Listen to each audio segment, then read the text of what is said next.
पत्नी के सपनों को पूरा करने के लिए एक पति ने 24-24 घंटे की ड्राइवरी करके अपने पत्नी को सिंगर बनाया और जब पत्नी सिंगर बन गई तो उसने अपने पति को ही ठेंगा दिखा दिया, अपने पति को छोड़ करके वो दूसरे के साथ चली गई। अरविंद जी हमारे साथ हैं। अरविंद जी की ही ये कहानी है। अरविंद जी, क्या हुआ आपकी पत्नी के साथ? ये आप सबसे पहले तो ये सिंगर बनने की जो कहानी है 2020 का लॉकडाउन का वो समय, कैसे आपकी पत्नी ने आपसे क्या कहा और कैसे ये कहानी शुरू हुई?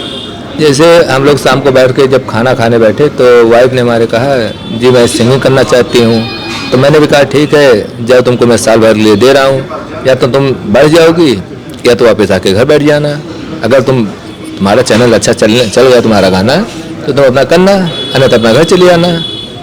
तो हमने कहा ठीक है। तो इन्होंने सिंगिंग करना स्टार्ट किया। कहा मैं कहाँ से करूँ? तो मैंने कहा देखो कुछ यूट्यूब से भी देखो, कुछ मैं 2-4 लोगों को मैं भी जानता हूँ, उनके स्टूडियो तुमको लेके चलता हूँ। तो मैंने शुरुआत में गाना स्टार्ट कराया। शुरुआत में कहीं सीखा पढ़ा या सीधे सिंगिंग? कहीं कुछ नहीं सीखा पढ़ा है, सीधे आपने सिंगिंग कराना? जी जी। जैसे मतलब वो अच्छी गायक थी पहले से? जैसे गांव घर में जैसे गाती थी, शादी विवाह में गांव घर में गाया जाता है, उसी टाइप में ये भी गाती थी। अच्छा, तो फिर आप किसके यहाँ लेके? तो हमने इनको ये अवध म्यूजिक के नाम से है अयोध्या। अच्छा, मैं वहाँ लेके गया। अच्छा, वहाँ से हमारी शुरुआत हुई। अच्छा, शुरुआत में 20,000 रुपये इन्होंने 2 गाने के लिए, गाना और वीडियो दोनों का। अच्छा, वहाँ गए, फिर धीरे धीरे जहाँ पता चलता गया मैं वहाँ गाना स्टार्ट किया। अच्छा खासा गाना वहाँ से भी निकला था। उसके बाद फिर इनको लखनऊ में पारा के पास एक स्टूडियो है, उसका अच्छा नाम है, तो वहाँ से मैंने इनको गाना गवाना स्टार्ट किया। उस स्टूडियो में ये सिंगर के तौर पर गाना गाते? जी जी। अच्छा। तो पारा में जो स्टूडियो था वहाँ भी हम लेके गए। तो धीरे धीरे इसे बढ़ते हुए वहाँ पे कोटवा धाम के एक लोग आए, मैंने उनसे रिक्वेस्ट की। उन्होंने कहा यार हमको एक वो सिंगर की ज़रूरत, सिंगर की ज़रूरत है, वो आला गाने की। अच्छा, हमने कहा कहाँ लेके? कोटवा धाम के लिए। हमने कहा एक बार हमारी वाइफ की आवाज़ टेस्ट करिए। कहे यार ऐसा सिंगर हमको नहीं चाहिए, शुरुआती दौर है, हमको अच्छा सिंगर चाहिए। हमने रिक्वेस्ट की कि भाई साहब एक बार हमारा कहना मानिए, सिर्फ एक लाइन आप गवा के देखिए, नहीं पसंद है कोई दिक्कत नहीं, आप इनको हटाएगा, आप दूसरा सिंगर ले लीजिएगा, सिंगर आप ढूंढ ही रहे हैं। तो इन्होंने गवाया तो कहा हाँ आवाज़ तो अच्छी है। तो ये वहाँ से उठना स्टार्ट हुई। अच्छा, ये कब की बात है, किस सन की? ये 2021 की बात है। 21 की, ठीक है। 21 शुरुआत की। तो ये वहाँ से उठना स्टार्ट हुई। कोटवा धाम का अच्छा खासा गाना गाई। कोटवा धाम वाले भी पैसा इनको दिए हैं। जब इनके घर में गाना गा रही थी, जितना खर्चा होता था कोटवा धाम वाले इनको देते थे। तो इन सब के बीच ये अचानक से आपको छोड़ने की कहानी क्या है? मतलब ये तो वो आप बता रहे हैं कि आपने संघर्ष करके उनको काम दिलाया, काम किया, उन्होंने पैसा मिलना शुरू हुआ, आपको छोड़ने की कहानी कहाँ से शुरू होती है? ये इनका जब व्यूज़ अच्छा खासा आने लगा, जैसे इनको दिल्ली की भी कंपनियां पूछने लगी, हर कंपनी से फ़ोन आने लगा, ये हर जगह गाना स्टार्ट करने लगी। उसके बाद तब हमने कहा ऐसा करिए, आप जो बार बार जा रही हैं, आप लखनऊ में रह के काम करिए, अपने स्टूडियो से काम करिए। जो कंपनी अगर आपको गाना कह रही है गाने के लिए, अपने आप स्टूडियो से गाइए।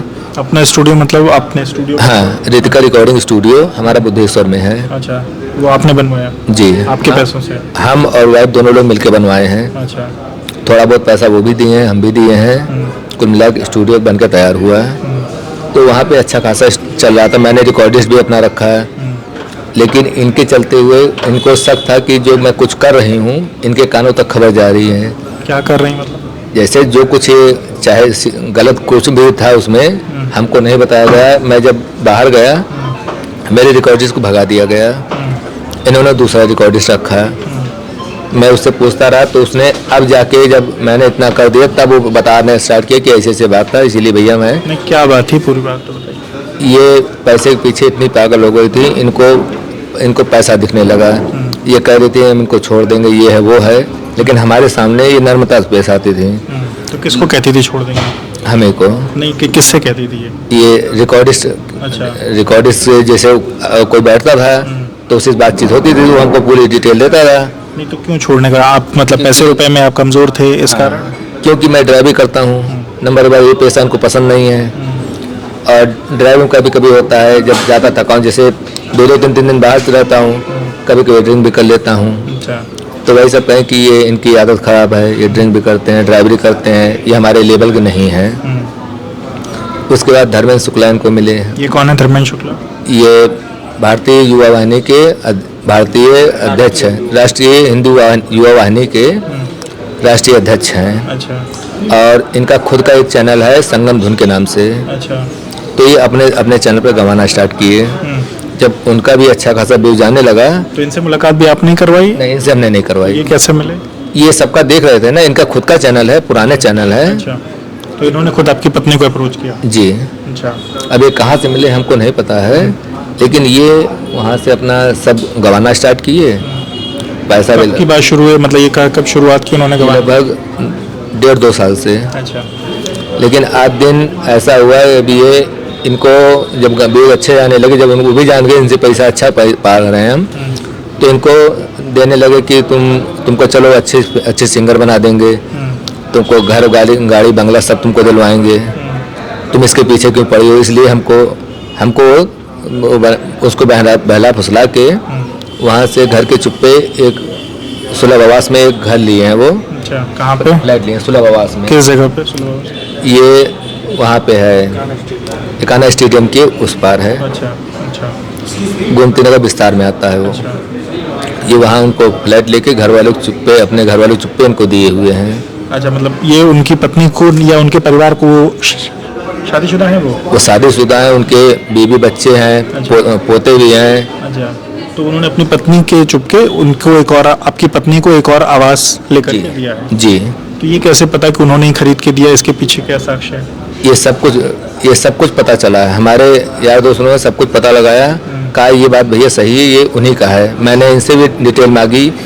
अभी लगभग 20-25 दिन पहले मैंने शुक्ला को फ़ोन किया था कि मैं 10 दिन में मैं फ्री हो रहा हूँ, इसको मैं पता लगा रहा हूँ ये घर किसके नाम है, और जो कुछ होगा मैंने गाली भी दी। मैं गुस्से में था कि जो कुछ होगा मैं उसकी ऐसी तैसी कर दूंगा, मेरी वाइफ को जो कोई फंसा रहा होगा। तो शुक्ला ने कहा कि मैं तुम्हारे साथ हूँ। उसके बाद दूसरी गेम खेलना स्टार्ट हुई। मैं जब वहाँ पहुँचा हूँ तो 26 तारीख को मैं रात में वहाँ पहुँचा हूँ। मैं कहा देखें 26 जून? जी, अभी पिछले 26 जून को मैं वहाँ गया कमरे पे। मैंने कहा ला वाइफ को बेटिया ले आए, क्या बात है, बात करें कि हमसे दिक्कत क्या है। छोड़ करके आपकी पत्नी और बेटिया वहाँ चले गए थे? जी जी। जब वो शिफ्ट हुए तो आपकी पत्नी ने कुछ कहा कि हम कहाँ जा रहे हैं? नहीं, हमसे कुछ नहीं कहा, मैं बाहर था। तो मैं वहाँ से जब आया तो मैंने पता लगाना स्टार्ट यहाँ किया। कौन कौन रहता है आपके घर में? यहाँ हमारे घर पे सब रहते हैं, लेकिन मैं घर से अलग रहता हूँ। जब से इन्होंने मतलब आप आपकी पत्नी एक साथ, तो अपने बच्चे एक साथ, तो जी। आप जब बाहर थे तो उस दौरान आपकी पत्नी दूसरे घर चली गई? जी जी। अच्छा। और हमारी बिटिया भी मौके पे गांव पढ़ती थी, लेकिन ये जब से घर ली हैं तब से उसको भी गांव से ले आई हैं। अच्छा। मेरी बिटिया गांव पढ़ती थी अच्छा। ननिहाल में, ठीक है। लेकिन अब उसको भी ले आकर अपने पास में तो आपको रखी। ये कब पता चला कि वो दूसरे घर चली गई या वहाँ उन्होंने आवास लिया है चूंकि आप बाहर थे? ये जब हमारा घर छोड़ के गई हैं तो मैंने पता लगाना स्टार्ट किया ये कहाँ पे हैं, कैसे हैं। आपकी बातचीत होती थी आप दोनों लोग की? बातचीत होती थी, लेकिन ये कहती थी मैं काम से बाहर आया हूँ, कहीं बनारस बताती थी, कहीं दिल्ली बताती थी, कहीं कहीं कहीं कहीं। ये हमको सिर्फ ये बताती थी मैं यहाँ वहाँ हूँ, मैं जैसे लखनऊ आती हूँ तो मिलती हूँ। इनका स्टूडियो पे आना जाना था, कभी कभी मिल भी जाती थी। तो कहती है हम थोड़ा जल्दी में हैं, फिर बाद में मिलते हैं। उसके बाद तो मैंने इनके पीछे पता लगाना स्टार्ट किया ये रहती कहाँ पे हैं। तो पता चला इस सुलभ आवास में रहती हैं। मैं रात में 10 बजे जब इनके यहाँ पहुँचा तो धर्मेंद्र शुक्ला वहीं पे मिले। अच्छा, उसी घर में? जी। जब 26 तारीख को? जी जी, 26 तारीख को रात में ये वहीं मिले हमको। तो हमने जब गेट खटखटाया तो ये लोग मिले। तो हमको बिटिया दरवाज़ा खोला तो मैं अंदर गया तो ये लोग एक तो नाजायज संबंध में थे। तो हमने जब देखा सब कुछ तो हमको तुरंत उठ के मारना पीटना स्टार्ट कर दिए दोनों लोग मिलके। उसके बाद धर्मेंद्र शुक्ला बंदूक तान दिए और बंदी बना लिए। पहले मारे पीटे, उसके बाद कमरे में बंद कर दिए कि अगर उसके बाद ये कहे कि अगर तुम दोबारा यहाँ नज़र आ गए तुमको मैं गोली मार दूंगा और तुम मेरा कुछ कर नहीं पाओगे। मेरा 20,000 रुपये छीन लिए, चैन छीन लिए। जो आपसे आपके पैसे ले लिए? जी। अच्छा। मेरी एक गाड़ी थी 4 बाग में, मैं रेलवे की भी कभी कभी गाड़ी चलाता हूँ, तो गाड़ी लड़ गई थी हमसे। तो वो लोग हमारे पीछे पड़े थे गाड़ी बनवाओ गाड़ी बनवाओ। तो मैं पैसे की व्यवस्था करके जो कुछ था हमारे पास सब इकट्ठा की। हमने कहा चलो कल हम गाड़ी बनवा देंगे। 27 को सोचे तो उनकी गाड़ी बनवा देंगे। तो 26 को हम चले गए वहाँ पे और पैसा हमारे जेब में पड़ा था। हम भी कभी कोई अपना चैन पहन के दिखाते हैं कि भैया हम भी बड़े आदमी हैं, वाइफ हमारी सिंगर है ही है, तो इसी लाइन में हम भी अपना रुतबे निकलते थे। तो वही जब हम पहुँचे तो हमारा चैन भी छीन लिए, पैसा भी छीन लिए। उसके बंदूक ताने, कहे अगर तुम यहाँ दिख गए तुमको हम गोली मार देंगे। और उसके बाद से आज तक वो हमारे आगे पीछे पीछे करते रहते हैं। मैं जहाँ कहीं जाता हूँ कहीं ना कहीं इनकी गाड़ी दिखती जरूर है। चाहे अपनी पत्नी से नहीं पूछा कि ये सब क्या हो रहा है, क्यों तुम ये क्या से हमसे बात नहीं करती हैं। जब से मैं उनके कमरे में गया हूँ तब से हमसे बात नहीं करती हैं। उसके बाद उल्टा सीधा मैसेज करती हैं, धमकाती हैं। आपकी पत्नी आपको धमकाती है? हाँ। अच्छा। उसके बाद उनको बचाने के चक्कर लिए हर जगह दौड़ रही हैं, अच्छा। हमसे दुश्मनी पाले हैं। मैंने उस दिन इस घटना को लेकर के जो आपके साथ मारपीट हुई सब कुछ, उसमें FIR आपने कुछ कराई? हाँ FIR कराए थे। जब हमारे साथ रात में दुर्घटना हुई है तो मैं 12 बजे के बाद मैं वहाँ से निकला हूँ। जब मैं धीरे से किसी तरीके बच के भागा हूँ तो मैं सीधा कैसरबाग थाने आया हूँ। अच्छा। रात के लगभग 2 बजे करीब मैं कैसरबाग थाने पहुँचा हूँ। तो इन्होंने कहा ऐसा करो एप्लीकेशन कल आप दीजिएगा, मैं तुम देखता हूँ। पहले तो ये लोग भी चिल्लाए कि तुम ड्राइवर हो, दारू पी हो, ये वो हो। हमने कहा सर आप चेक कर सकते हैं, आपके पास सब कुछ है, आप चेक कर लीजिए मैं दारू पिया हूँ। मैं तो सर जी वैसे टेंशन में हूँ, एक तुम्हारा पीता गया है, तो उसी हालत में पहुँचा था।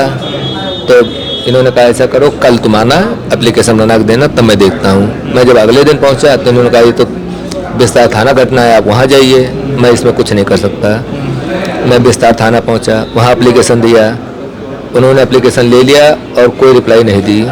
ना तो मुझको जैसे एक रिसीविंग होती है या हमारे उस पर मोहर हमारे सामने लगा दे, साइन कर दे, ऐसा सब कुछ नहीं किया। हम फिर एप्लीकेशन दिए, इनको हमने कई बार एप्लीकेशन दिया, कोई रिप्लाई नहीं मिला। उसके बाद जब मैं सब चीज़ से थक गया, 3-4 दिन देखा, तो मैं पहुंच गया बलरामपुर हॉस्पिटल। मैंने अपना मेडिकल बनवाया, उनसे दिखाया कि सर मेरे ये दिक्कत है, सर आप देखिए। तो उन्होंने अपना सब जाँच वाँच किया, सब दवा दी। उसके बाद इंजेक्शन भी लगाया, ये देखिए सुई भी लगाई है और दवा भी दी है उन्होंने। उसके बाद अभी आप क्या चाहते हैं? मतलब आपकी FIR भी हो गई, अभी आप क्या चाहते हैं? आपकी पत्नी आपके पास वापस आ जाए, क्या चाहते हैं आप? मेरे पास 8 साल की बिटिया है, इसलिए मुझको वाइफ को मैं रखूँगा, क्योंकि उसकी ज़िंदगी का सवाल है। मेरे साथ न्याय चाहिए, मैं न्याय मांगता हूँ। मेरे ऊपर जो घटना हुई है उसका सच्चा जांच हो, उसके बाद निष्पक्ष जांच करने के बाद हमारे दुर्घटना का वो चाहिए। तो इसमें आप क्या, जो आपने जिस शख्स का आप नाम ले रहे हैं, उन मतलब उसी के ऊपर आपका पूरा आरोप है कि उन्होंने उन्होंने धमका, उनको वो करके लेके गए हैं। बिल्कुल। तो देखिए किस तरीके की ये घटना है। 26 तारीख को इनके साथ मारपीट हुई। इनका ये कहना है कि 4 साल में इन्होंने अलग अलग काम अपनी पत्नी को दिलाया, और जब उनकी पत्नी इस लायक हुई या सक्षम हुई पैसा कमाने लायक, उसके बाद उन्होंने अपने पति को, क्योंकि वो उनके स्टेटस के नहीं थे, इस कारण उनको छोड़ करके किसी और शख्स के साथ फिलहाल वो रह रही हैं। हालांकि इनका कहना है कि उनके पास एक 8 साल की बिटिया है, इसलिए वो दोबारा अपनी पत्नी के साथ रहना चाहते हैं।